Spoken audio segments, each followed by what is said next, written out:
also from Grassroots K9 here.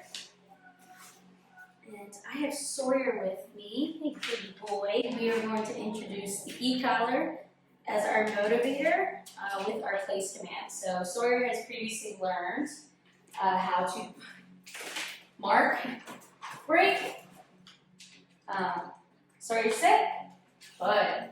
So Sawyer has previously learned that the mark is a valuable place to be without the e-collar, more so of our leash directing him. Today we are going to try to feed some lures, meaning I'm not going to direct him with the leash or my body language to get him to respond to my verbal command. We want him to be motivated by the e-collar to respond to that command faster so that he can avoid the e-collar altogether. A little backstory about Sawyer. Sawyer is a 4-year-old, sweet golden retriever, perfect family dog, except he gets super excited and wants to show all of his love a little bit more than we can handle when we're walking through that door. So his initial greetings lack all impulse control. So teaching him a different way of dealing with all this energy that he's going to have and all this excitement by giving him these elevated boundaries. A little backstory about Sawyer. He first learned how to problem solve and the value of food or another motivating system. And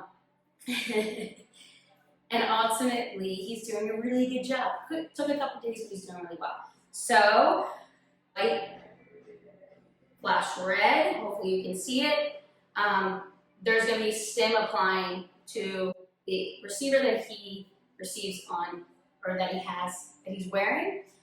He's at a 1. So I always ask clients to feel it before I put it on their dog.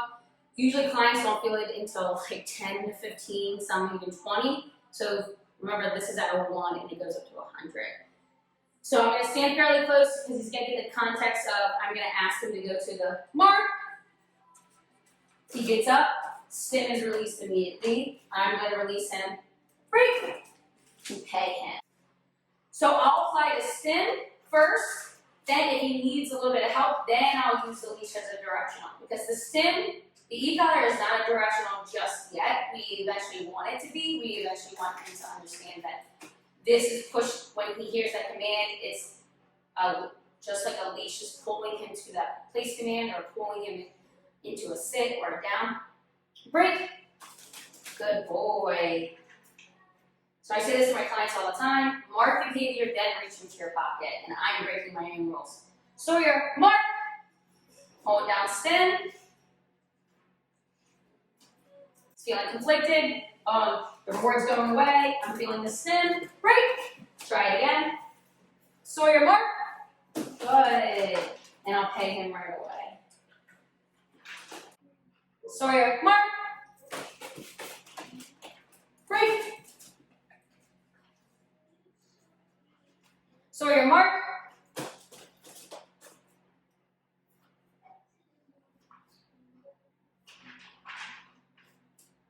Break. Good boy. So I'm trying to proof off this cue that he's getting, this marker that he's getting from when I reach into the pocket. And it's not about when I reach into the pocket, it's about the verbal marker. Sawyer, mark. Hold down stim, he has to problem solve, feels it at a 1. I added leash, break. Sawyer, mark. Good, break. And that was an aha moment right there, right? I let him problem solve. Oh, I said this commands, you feel the stim, how do I turn this off? He's defaulting back to that instinctual reaction. As soon as I do something, I'll get paid for it, and then I can release myself. When we've been conditioning, nope, you stay there until we say our verbal terminal marker.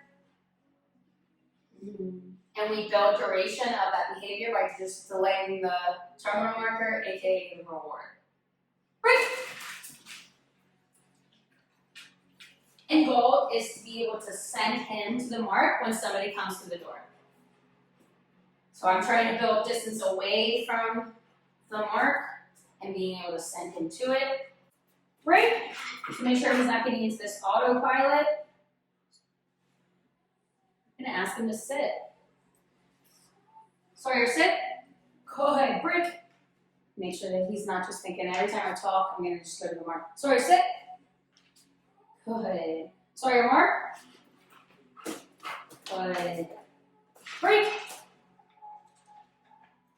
Sawyer, mark.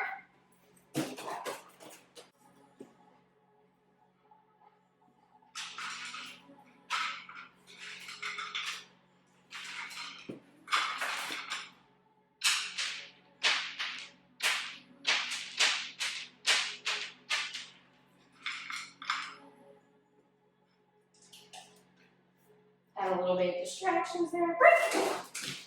He get his reward. He's done for this session.